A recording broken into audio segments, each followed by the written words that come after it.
Hi, Namaskar. Welcome to the first lecture in the Vedic mathematics series. In this series, we are going to present before you certain ideas that are found in the Vedic texts and also in the post Vedic texts in ancient India that were developed and laid the foundation of mathematics in India as also the field in general in the world.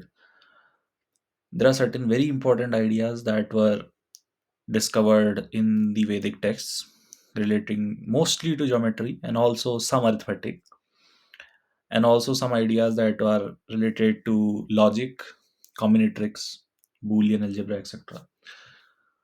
That we are going to discuss in the further lectures that are coming up. So today we are going to take up the topic of a mathematical approximation in the Sulba Sutra.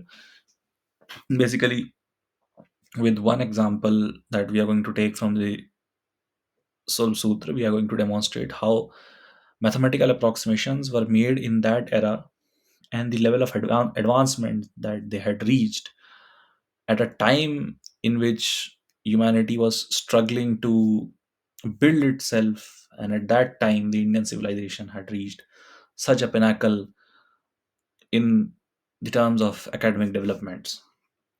So without wasting any time, let us delve into the topic at hand. So this is a brief outline of today's presentation. That is, we are going to begin with an introduction to the Sulba Sutra, then we are going to delve into the value of square roots in Sulba Sutra.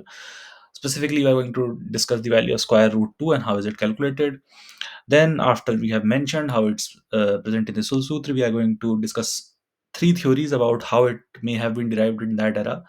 The first is a simple geometrical approach, the second is a simplified approximation based approach, and the third is Newton-Raphson method. It is a bit advanced method that is generally taught in the first year of undergrad studies or second year of undergraduate studies in mathematics and engineering. So you'll find it cool if you are a college kid.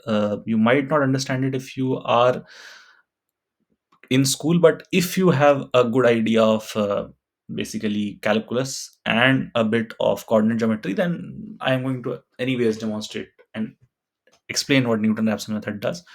So I think that you will be able to understand it and maybe appreciate this method, which will help you in your upcoming studies, hopefully. Okay, so before we go directly into the Sulba Sutra, I'll just give a brief intro on the classification of Vedic literature. So Vedic literature is basically classified into five areas. The four of them are the core text, that is the Vedic Samhita, which people commonly call the Ved, that is Rig Ved, Sam Ved, Yajur Ved, and Atharva Samhita. Then there are Brahman, which are instructions on rituals. These are embedded in this. Then the Aranyaks, which give the meaning of these rituals, which are again embedded in this. And then we have Upanishads, which give a total philosophical exposition on Vedas, which deal with karma, moksha, uh, yoga, etc. So this is the codified text. Then this is elaborating on its ritual aspect. This is elaborating on the meaning of this ritual aspect, and then this is basically giving the philosophical meaning of these three. But to understand these four texts, we need Vedang, that will assist you in Vedic study. If you pick up any of these texts, you will not be able to understand anything. So we not only need to learn Sanskrit, we also need other aspects, because these texts are not written in a simplified Sanskrit manner. Neither they are written in a way in which a lay learner can read.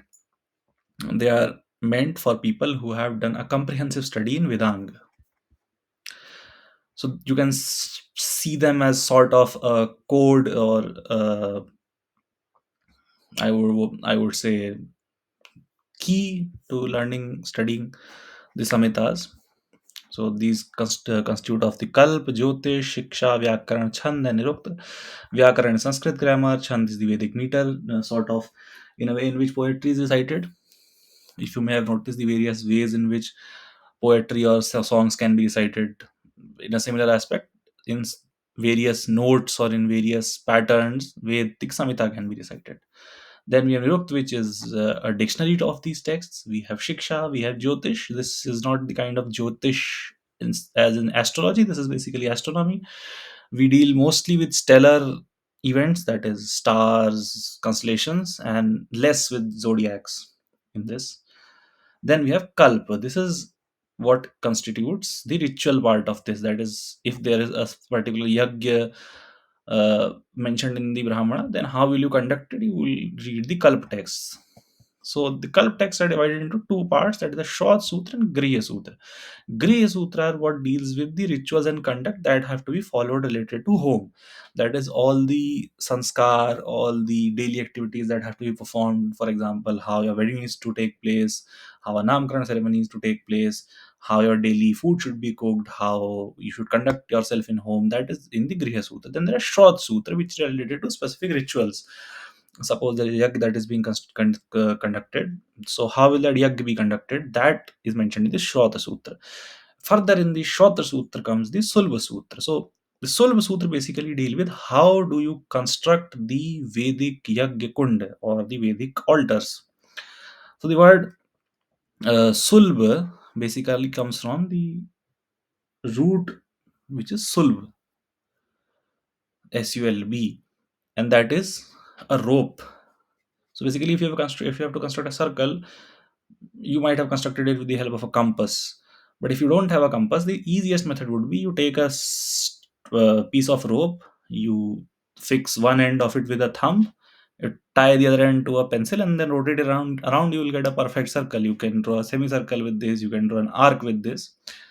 So basically, you can do all sorts of geometrical constructions that you have studied in your school with a compass. You can do them with a simple rope, and all those constructions in the Vedic era were done with that rope.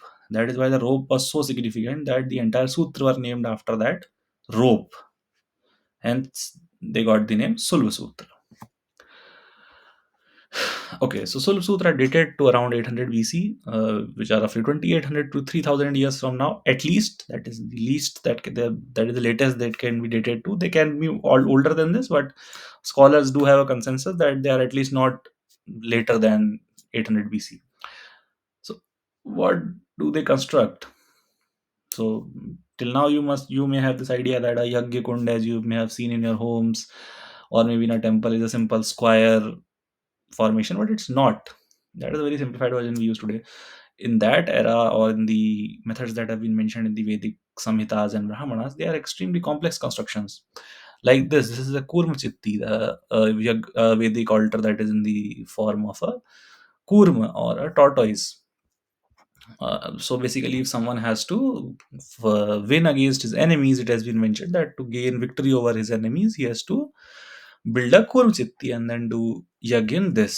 So if you see this is a square of 1 unit, then there is a triangle of 1/2 units. So you need precise geometrical tools to construct this. If you have to maintain the exact specification, the exact dimension, how will you calculate of half, and then this is a pentagon. So all of these dimensions have to be accurate. It's not like you can construct anything out of your mind. So to build it precisely, you need to develop advanced geometry. In the same way, this is Rathakar Chitti. Rathakar, which means Rath, the wheel of a chariot. It is inspired by that. You can again see the complexities involved in this. Then this is the most popular chitti that has been used. That is a Sena chitti in the form of eagle. So it constitutes squares, rectangles, triangles, and all of the dimensions of these are mentioned. So what has to be the dimension of this triangle, the ratio of the area. This is a Sena chitti that was found in archaeological discovery in Dehradun, no, in Uttarkashi district of Uttarakhand. So this is the depiction. This is the real structure that was found. You can just see the scale of this construction, and then you have to do it accurately. So you have to develop advanced geometrical tools, and for that we come to the development of the square roots in Sulb Sutra. Sulb Sutra mention a specific series that can be used to approximate the square root of 2, the value of square root of 2. Now, why do you need it? Let us say that you have to construct a square of twice the given area of a particular square. So, square A, and you have to construct another square which is of twice the area. So, naturally, if that square is of twice the area, the side length has to be root 2 times, because the area is the square of the side. And if the area is twice, then the side has to be root 2 times, so that the square root of root 2 becomes 2. So, this is what Sul Sutra presents. 1 plus 1 by 3 plus 1 by 3 into 1 by 4 minus 1 by 3 into 1 by 4 into 1 by 34. The actual value comes out to be 1.414213, and the value that we get from this series as mentioned in the Sulba Sutra is 1.414216, which is remarkably accurate to the fifth decimal place. Now, this is how it has been mentioned. Obviously, the Sulba Sutra will not write mathematics there because they are orally transmitted texts, so they will write it in the form of Sanskrit. That is pramanam tritiyena vardhyet tacha chaturthenatma चतुस्त्री शोनेन सविशेषः. That is, you take the praman 1, add 1 by third of it, तृतीयेन वर्धेत, चतुर्थेन atma, that is, add 1 by 3 into 1 by 4, and subtract this thing, which means 34 into 1 by 3 into 1 by 4 from it, and you will get your desired value. But what it also mentions is that it is savishesha, that is, something is left. That is, this is not the accurate value. This is an approximate value. This is interesting that somehow that they also knew that whatever they were doing is an approximation and will not give them the accurate value. Now, with this, we can also speculate that maybe they had a basic idea that square root 2 is an irrational number. It cannot be accurately evaluated.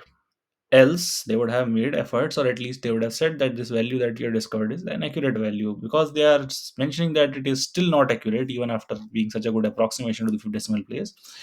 It may be speculated that they had an idea of root 2 being an irrational number, although we cannot validate it perfectly. And this root 2 is mentioned in Sulba Sutra as Dvikarni. So the term that is used is Dvikarni, that comes before this shlok. That is, how will you calculate Dvikarni, or the root 2, or the value of root 2.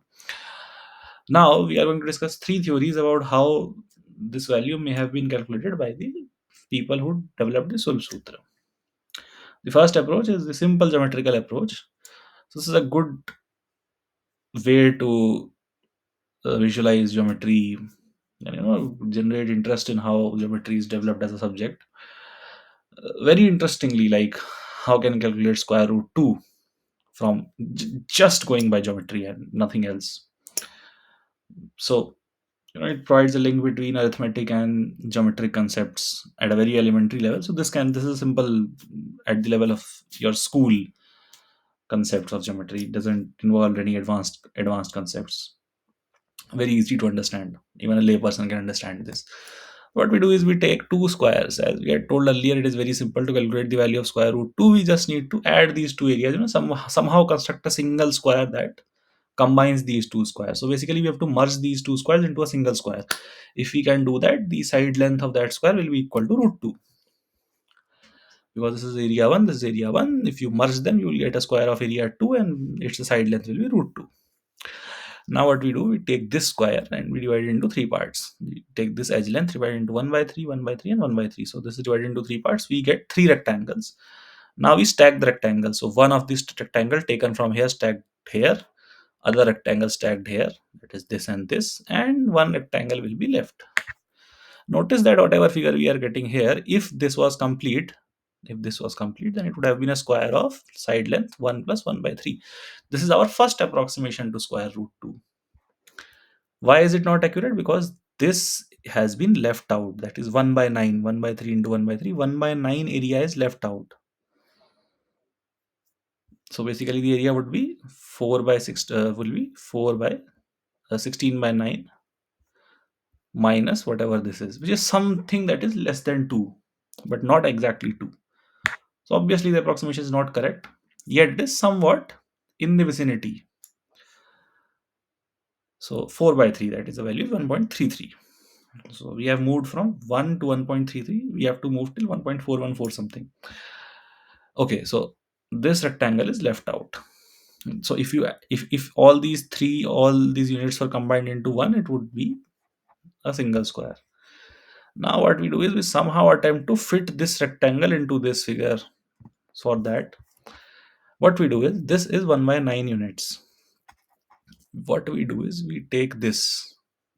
So you see this rectangle, this has a side length of 1 unit, because this is just this rectangle is same as this. This are all same, and these are just cutting this into three parts. Now what you do is, this is 1 by 9 units, 1 by 3 into 1 by 3 units. What we do is, we take 1 by 3, we cut off from here a length of 1 by 3 units. So 1 by 3 into 1 by 3, that is 1 by 9 units. You cut off a square from here and place it here, which is completed here. Now after you have taken this square and filled it here, what you are left with is a rectangle of length 2 by 3 units, because 1 by 3 has been taken away. 2 by 3 into 1 by 3 units. Okay, this is that rectangle. This is 2 by 3 units and this is 1 by 3 units. Now what we do is, we divide this rectangle that is cut off from here into four parts. One, two, three, four. Four rectangles. Now each of these will be 1 by 3 into 1 by 4, because this was 1 by 3. So this is 1 by 12, 1 by 12, 1 by 12, 1 by 12. Now what, and this will be 2 by 3. So now what we do is, we start stacking them over this. So we stack two of these here. Note that this is 1, this is 1 by 3, which is, this is will be 4 by 3. And if you stack two of these together, so 2 by 3 plus 2 by 3, 4 by 3. So they will perfectly fit like this. Similarly, two more will be stacked here. Note that now the construction is complete. That is, this has been fitted. But the problem is that, although this has area of 2 units, still we have a rectangle. Still we have this, because this is not complete yet. The side length of this is 1 plus 1 by 3 plus 1 by 3 into 1 by 4, because this is 1 by 3 to 1 by 4. So you see, we are reaching this approximation. 1 by 1 plus 1 by 3 plus 1 by 3 into 1 by 4.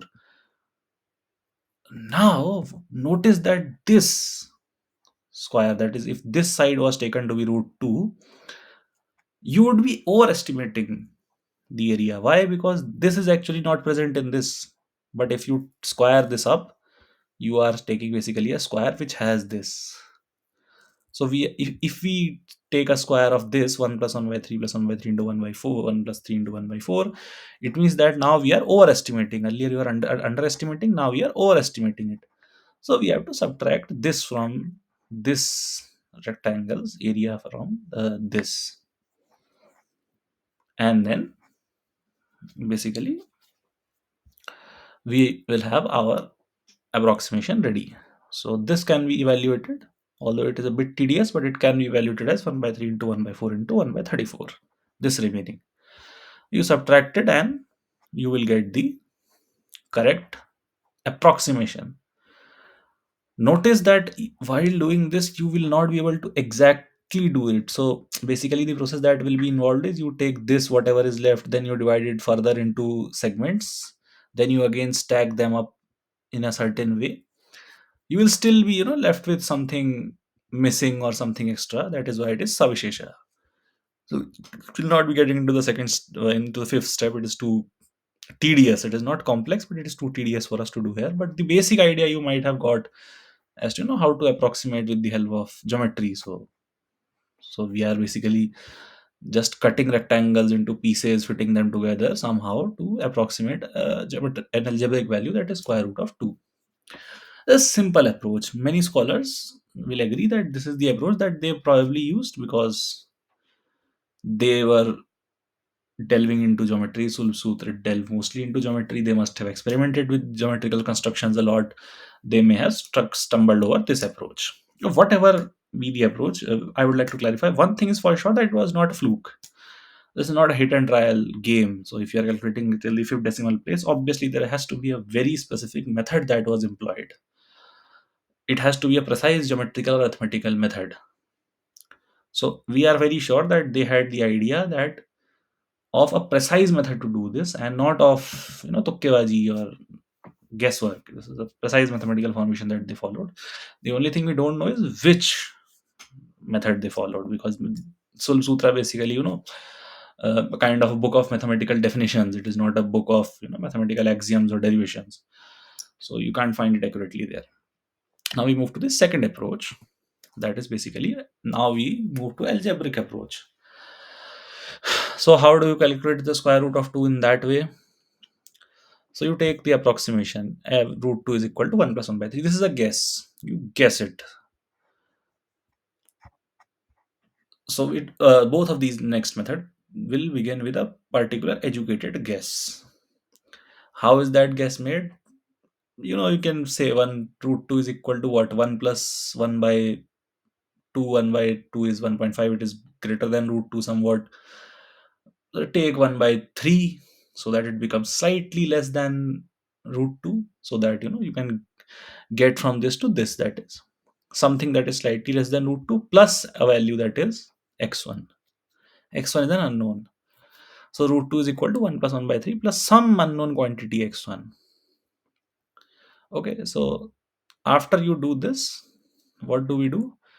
We square this up. So this is 4 by 3 plus x1 ka whole square.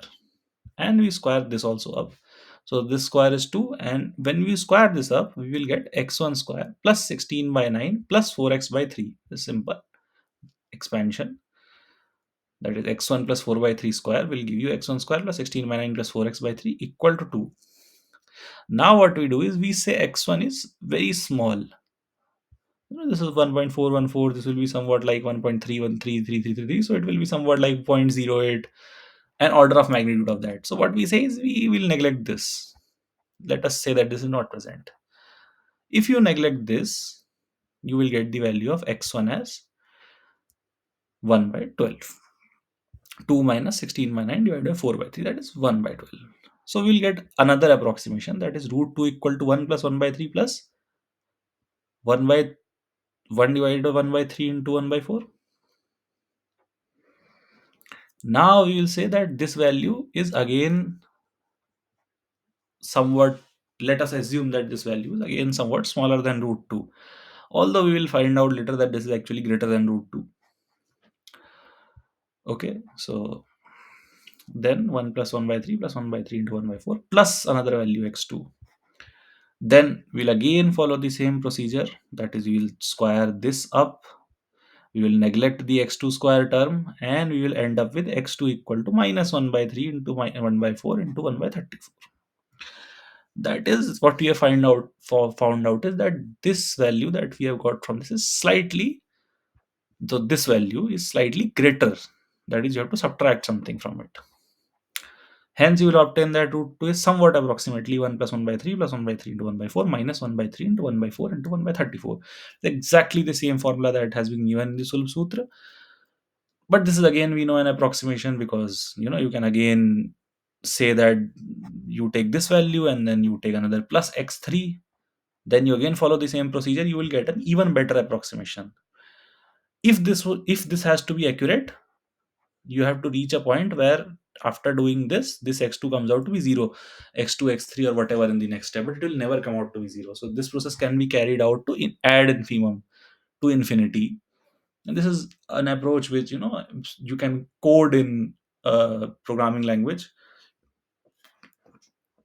and maybe calculate the further approximations by yourself. You will notice that they will keep on getting better and better, but this is an approximation which the same as Sutra, which will give you something accurate up to the fifth decimal place. So I hope that you have understood that a simplified approximation based approach is not very fancy. It is just basically an educated guess, and after that it's very simple algebra. These two approaches are what one can study at the level of basic high school mathematics. This last approach deals with derivatives and the Newton-Raphson method.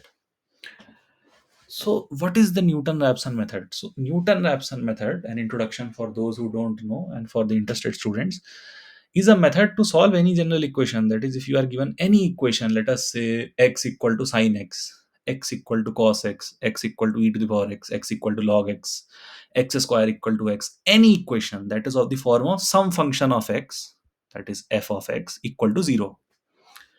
So, if we take the equation x equal to sine x, fx is x minus sine x, because if x equal to sine x, then x minus sine x equal to 0.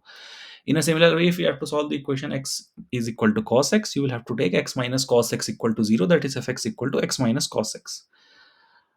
And then we employ the Newton-Raphson method to calculate the root of that equation, that is whatever is the value of x that solves that equation, that makes it 0. This is the basic idea. How do we do it? We just use a very simple concept from calculus and algebra. How? You see, this is the point, that is xn fxn. So what you will do is that you will take a first approximation to this. That is, if this is our first approximation, so you always begin from a certain value, that is the first approximation. So you will have to begin somewhere. Let us say you have to calculate the value of square root 2. You guess a value. How do you guess it? Square root 2 will be less than 2, will be greater than 1 for sure. Then you can see 1.5 square will be 2.25. So square root 2 of 2 will also be less than 1.5. So you take a value between 1 and 1.5 and then say this is our first guess. From there on, you begin calculating guesses.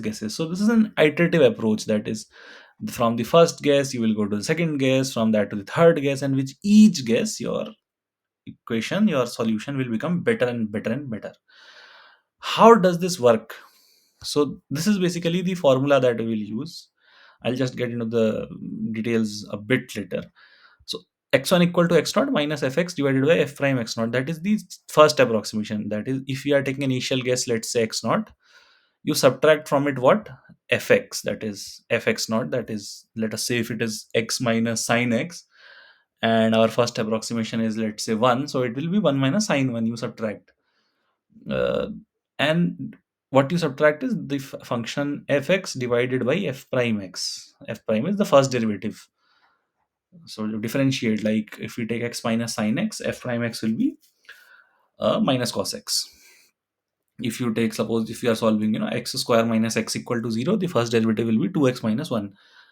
And plug in the value of x naught and you calculate the first approximation to this. And then you calculate the second approximation. Similarly, x2 equal to x1 minus fx1 divided by f prime x1, x3 equal to x2 minus f of x1 divided by f prime x1, and so on.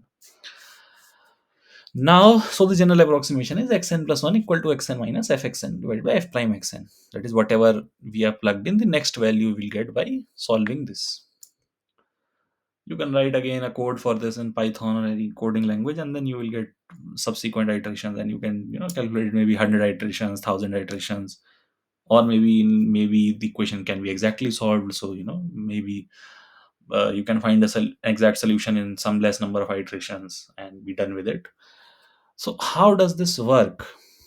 What we are doing here is we are just taking the value. So the first approximation xn, this is its exact point, that is xn and f of xn. Note that you have to eventually solve for the value of fx equal to 0. This is what you have to solve, that for whatever fx, fxn will be 0, because that is our root. We have already said that we are solving fx equal to 0. In that format we have written the equation, like x minus sine x equal to 0 is x. If we have to solve x equal to sine x, we will have to write x minus sine x equal to 0 in that format.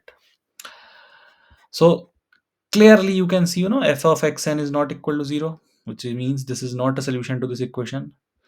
So what is the solution? You will approximate it. You see, this is the function, let us say, goes like this.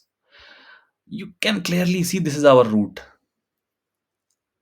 This is the point where fx equal to 0, and the value of xn here is whatever. This will be our solution. The only problem is that we don't know the solution. This is what we have to find. So what we do is we take this point here, we draw the tangent to this, and by calculus we know that the slope of this tangent will be f prime xn. Now we write the equation of this line, right? So at this point y equal to 0, so and y here is fxn, so y1 minus y2 fxn minus 0, which is fxn, divided by x1 minus x2 xn divided minus xn minus 1. This is equal to the slope f prime xn, right? This will give you xn minus 1, xn plus 1.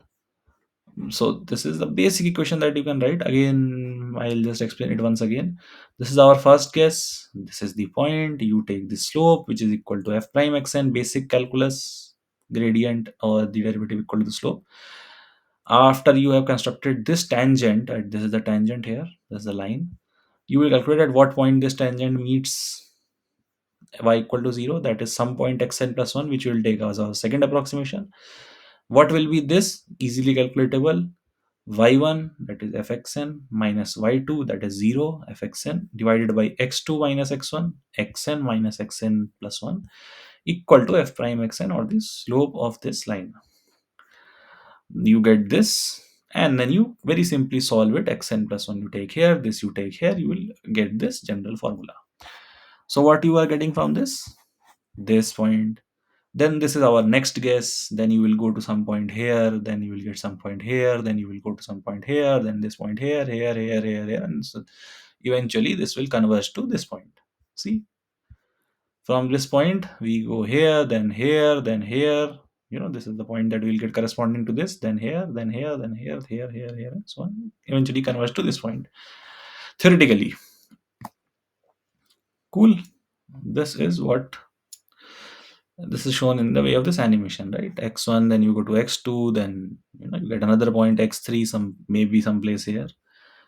Then you get X4, then you can get another some X5. It will eventually go close to this root. And why is this point lying here? Because the curve is not exactly, it's not concave. It is first concave, then convex. So if the behavior changes, then the roots may shift here, but eventually they will converge, as you can see. Okay, so we'll apply this to the equation which has to be solved for square root of 2. Now the equation that has to be solved is clearly x square equal to 2. If x square equal to 2 is solved, then the value of x is equal to root 2. So as we told earlier, for Newton-Raphson, you have to write it in the form of fx equal to 0. So what is if x square equal to 2? Then x square minus 2 equal to 0. So fx will be x square minus 2. You calculate the first derivative, that is 2x. Then you divide fx divided by f prime x, as we have told earlier in Newton-Raphson. That will give you x by 2 minus 1 by x. Right? Then you will take the first initial guess, that is x1 equal to 4 by 3. Again, same as we have discussed in the simple approximation method. Take a first guess, 4 by 3, 1.3333 roughly.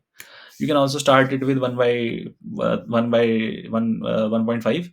The only problem is that it will not give the same series as we have found in this Sulbha Sutra. So we are trying to guess how they did it. So we'll take an initial guess that gives the same series. Okay. The method works, and the series is same as that of what you get by Newton-Raphson, as we will show. Hence, we are speculating that maybe the method of iteration on Newton-Raphson was known in some way to the people who designed the Sulba Sutra, because the series that we are getting is exactly the same. Hence, that speculation is made.